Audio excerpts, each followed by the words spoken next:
जज्जा ईतन जियत न जारो, जोबन जार जुक्त तन पारो, जो कुछ जुक्त जान तन जरे, यह घट ज्योत उजियारी करे। जा अक्षर में सदगुरु उपदेश करते हैं, जज्जा ईतन जियत न जारो। जा अक्षर कहता है कि शरीर को जीते जीते जलाओ मत। 5 अग्नि में, 50 अग्नि में, 100 अग्नि में, 500 अग्नि में लोग जलाते हैं। जेठ की दोपहरी में थोड़ी थोड़ी आग कई जगह जला देते हैं, बीच में खड़े हो जाते, तप करते हैं। कुछ लोग ठंडी में पानी में पड़े रहते हैं सुबह, कुछ लोग ऊपर एक हाथ उठा लेते हैं और बरसों एक हाथ उठाए रखते हैं, उनका हाथ सूख जाता है। कुछ लोग खड़े रहते हैं तो 12-12, 14-14, 15-15 वर्षों तक खड़े रहते हैं, उनके पैर स्तंभ सरीखे हो जाते हैं।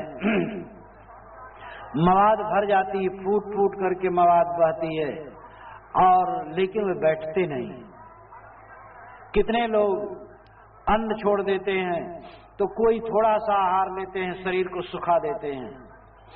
इस शरीर को सुखाने से शांति नहीं मिलेगी।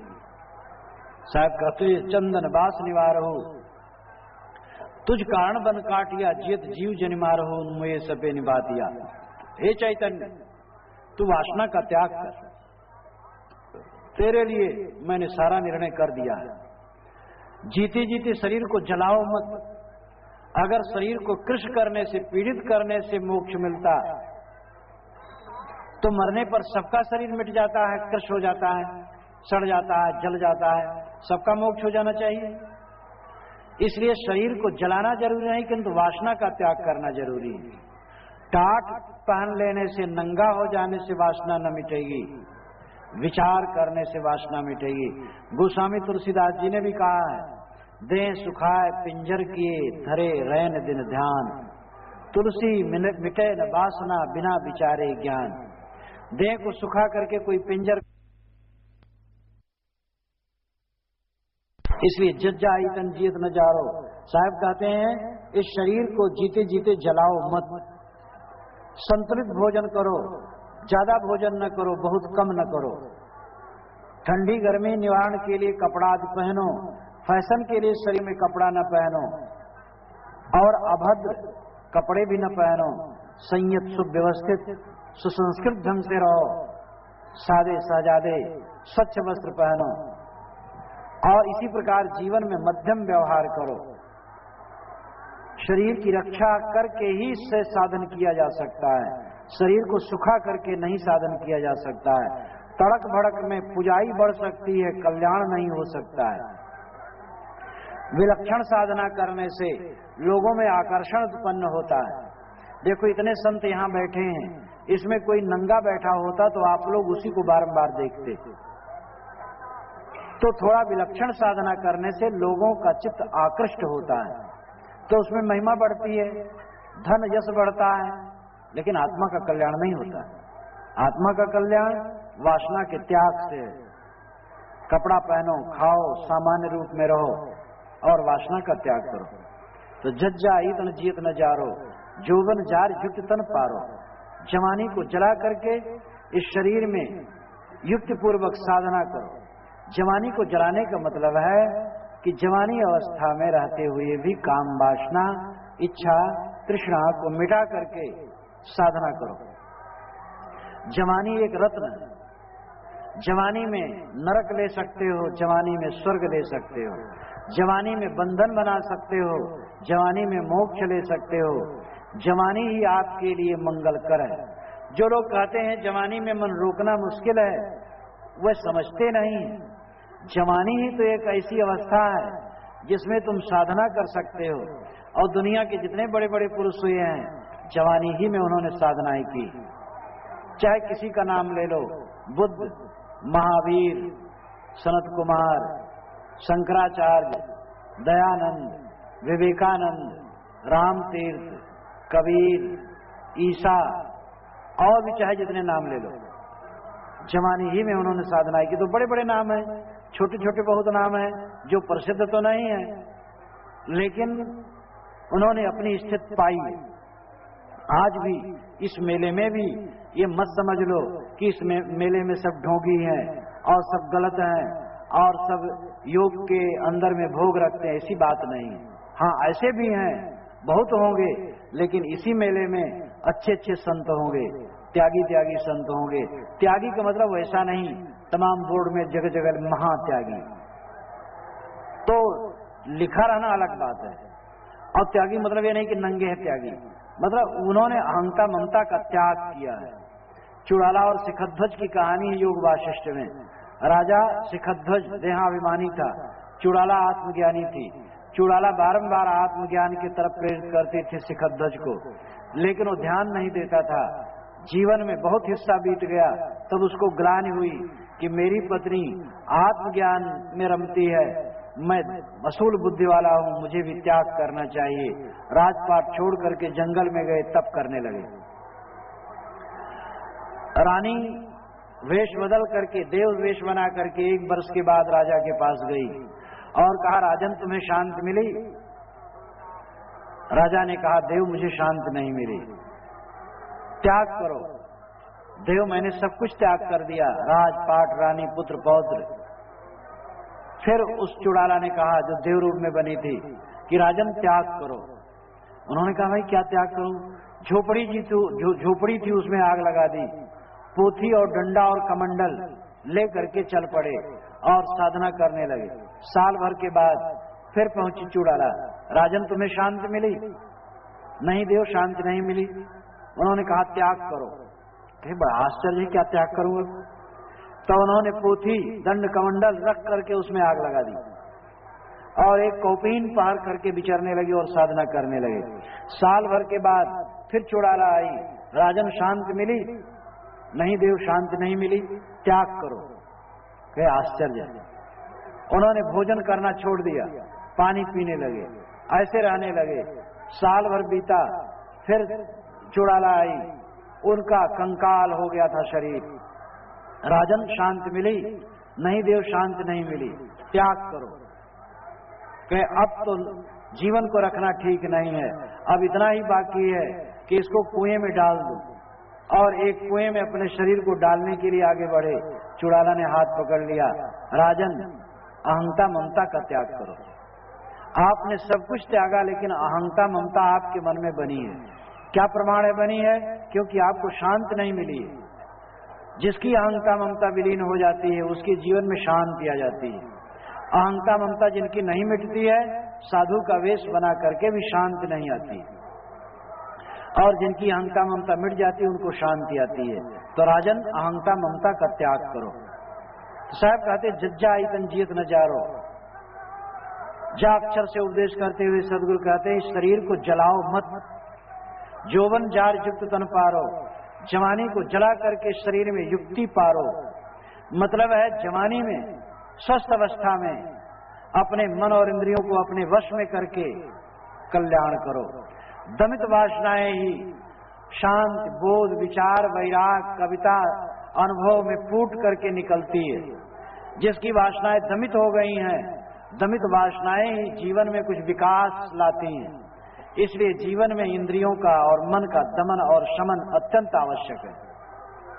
जिसके जीवन में दमन और शमन नहीं है, उसका कल्याण नहीं हो सकता है। आजकल के मनोवैज्ञानिक कहते हैं, दमन करोगे तो अपराध है, मन का दमन मत करो, मन में जो उठे वैसे कर लो। ये ठीक है कि दमन पूर्णता नहीं है, शमन पूर्णता है, लेकिन दमन आवश्यक है। फ्रायड साहब, मनोवैज्ञानिक फ्रायड साहब हुए हैं बहुत बड़े, और उनका सिद्धांत ये रहा है कि जो कुछ मन में आए कर लेना चाहिए। देखो, कुत्ता, बिल्ली, सूकर, अन्य जानवर जैसे मन में आता है, प्राकृतिक ढंग से वैसे भोग करते हैं, इसलिए उनके मन में ग्रंथि नहीं रहती और वह निरोगी रहते हैं।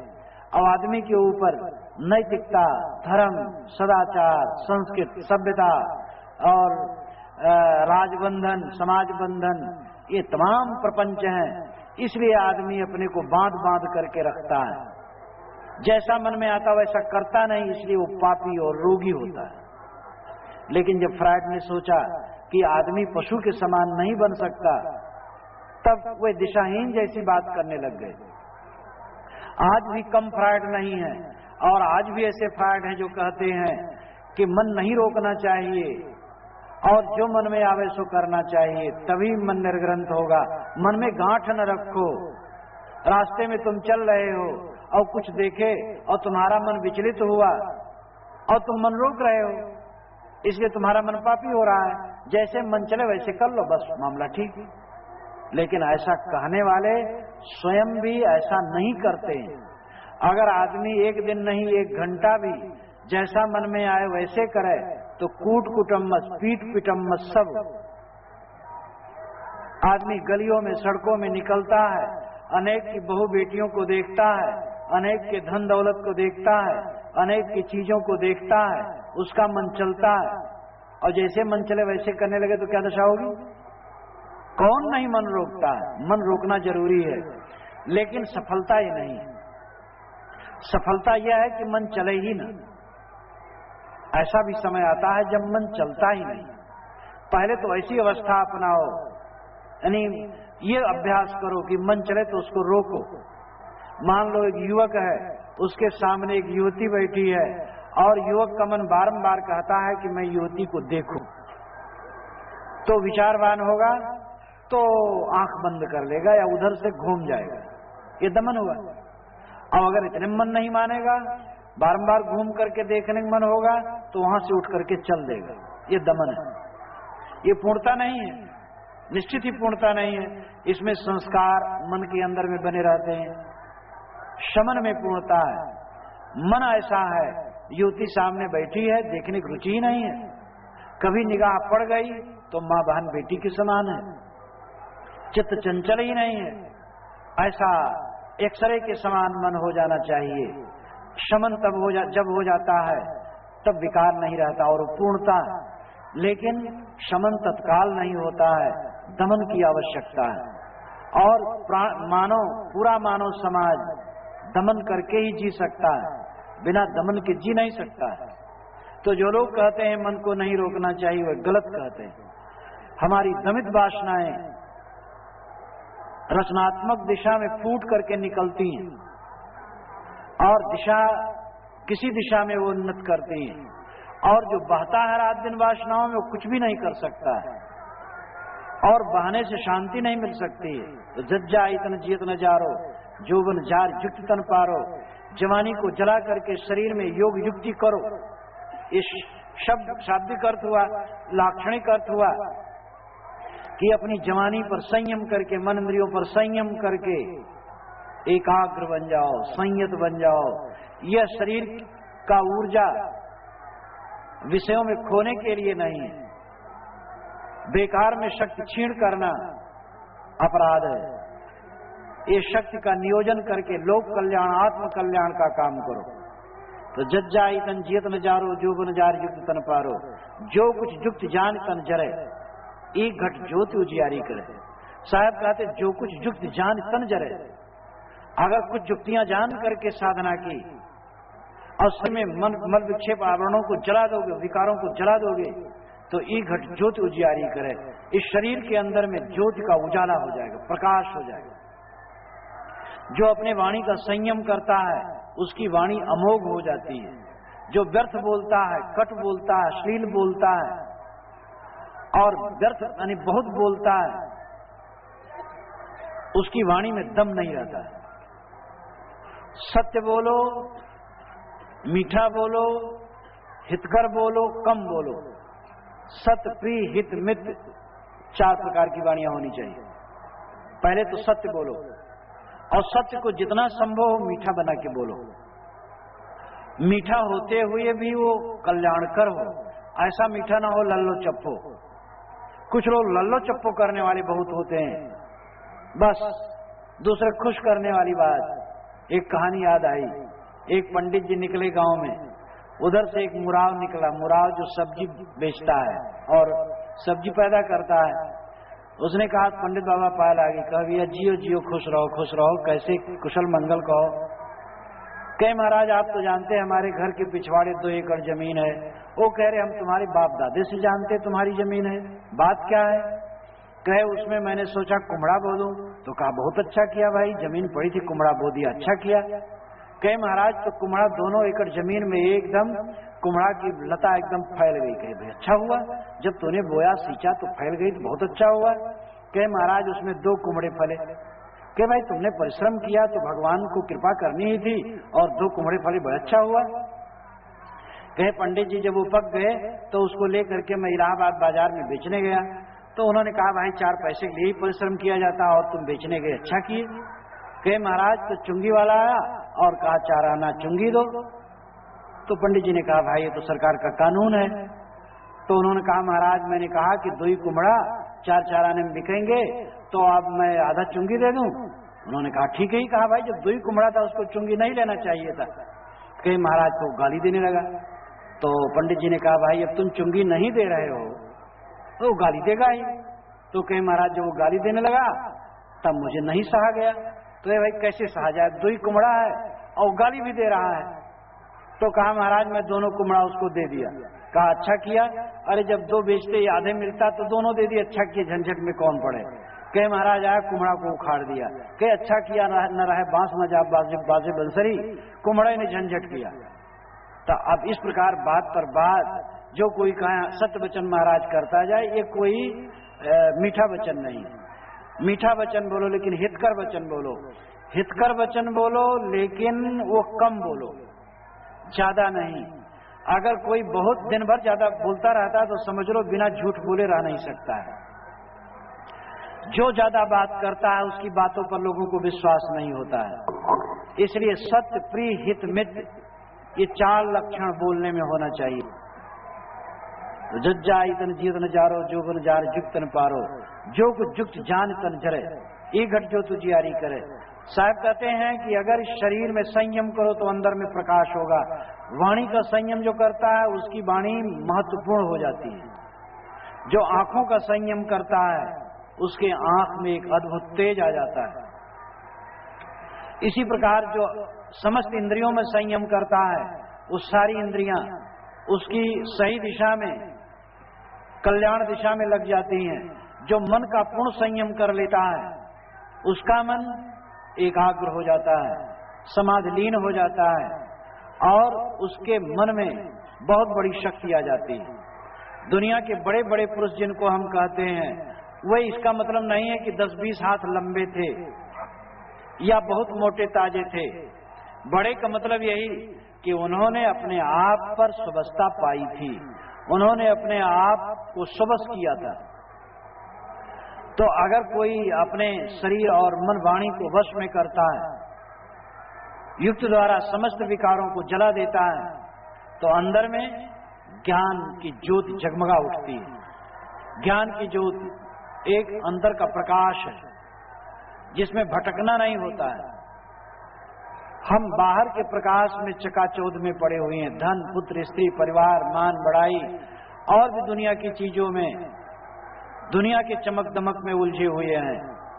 दुनिया के चमक दमक से जब हमारा मन लौट करके अंतर्मुख होता है तब अंदर का प्रकाश होता है।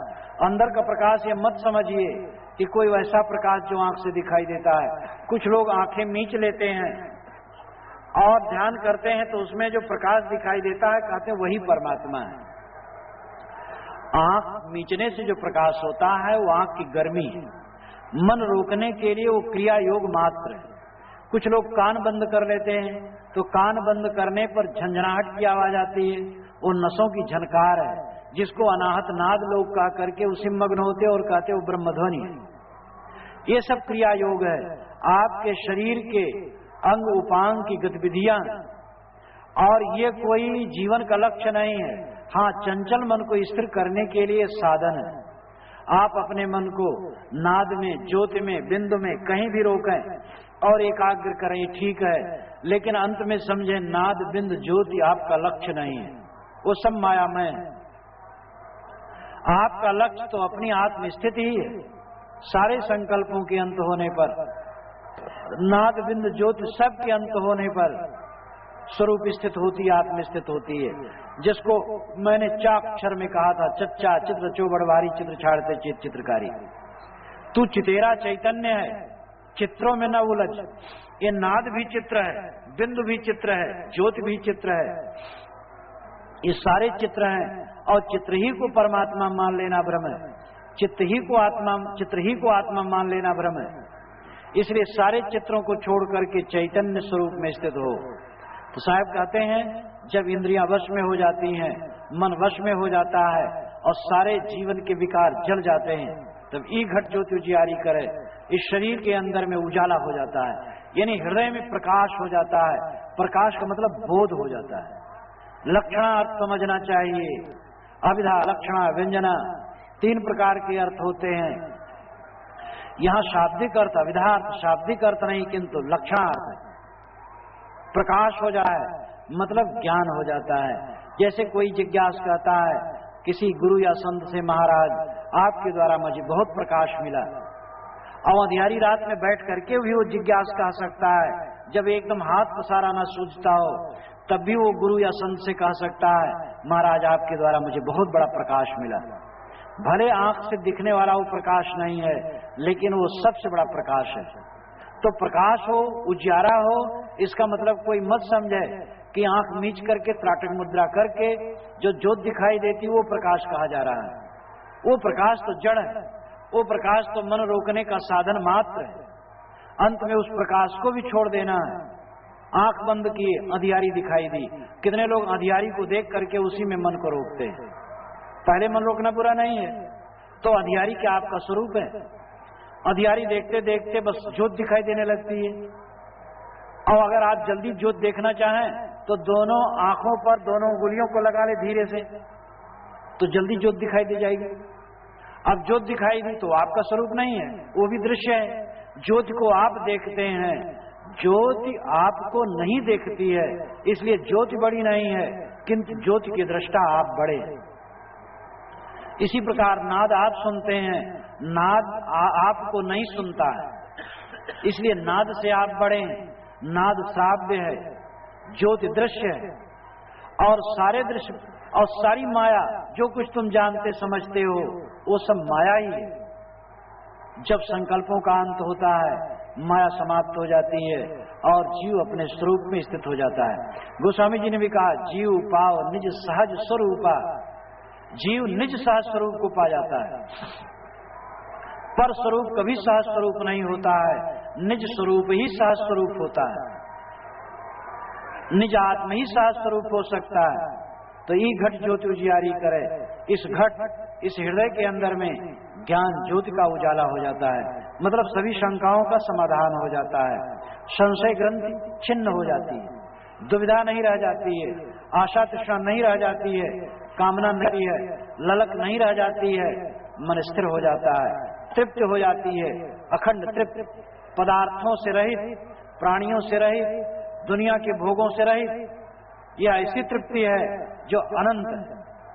दुनिया के प्राणी पदार्थों और भोगों से जो तृप्ति मिलती है वो क्षणिक है, लेकिन जो सारे विकारों को जला देने के बाद, सारी कामनाओं और वासनाओं को छोड़ देने के बाद तृप्ति मिलती है, वो अनंत तृप्ति है। सदगुरु कबीर उसी तरफ इशारा करते हैं। मैंने 3 अक्षरों पर आपके सामने आज कुछ कहा। चच्चा चित्र चौबड़ भारी, चित्र छाड़ते चेत चित्रकारी, जिन यह चित्र विचित्र हुए खेला, चित्र छाड़ते चेत चितेला। सदगुरु ने बताया कि ऐ चैतन्य तू चितेरा है, तू ही सारे नाम रूप के चित्रों को बनाता है, दुनिया में सारे संबंधों को स्थापित करता है, ये सब तेरा खेल है और उस खेल में भूल न, तू चितेरा चैतन्य है, इन सारे चित्रों को छोड़ करके अचानक चला जाने वाला है।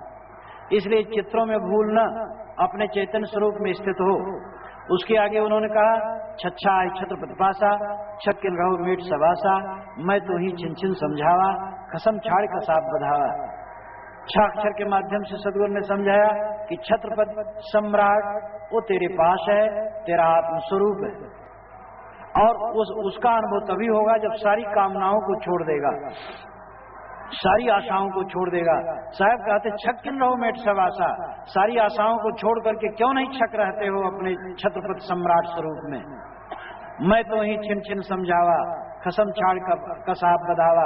सदगुरु कहते हैं जिज्ञास, मैं तेरे को क्षण क्षण समझा रहा हूं, तुम अपने खसम, अपने स्वरूप, अपने आत्मदेव को छोड़ करके इंद्रियों और मन के भोगों में अपने को क्यों बधा रहा है। जज्जा इतन जीत न जारो जो बन जार जुगतन पारो, जाक्षर के माध्यम से सदगुरु ने कहा, इस शरीर को जीते जीते मत जलाओ, इसको ठीक से खाना दो, कपड़ा दो, व्यवस्थित रखो और स्वस्थ रखो और जोबन जार तन पारो, जवानी अथवा शरीर के मद को दूर करके इंद्रिय और मन को वश में करो और योग का अभ्यास करो और संसार जो शरीर में वासनाएं उनको जलाओ। अगर इस शरीर में जितनी वासनाएं उनको जला दोगे तो इस शरीर के अंदर में ही, हृदय के अंदर में ही ज्ञान का प्रकाश हो जाएगा। इस प्रकार चे, चा, छा और जा, इन 3 अक्षरों पर जो ज्ञान ज्योतिषा प्रकरण के अक्षर हैं, इन पर थोड़ा निवेदन आज मैंने किया।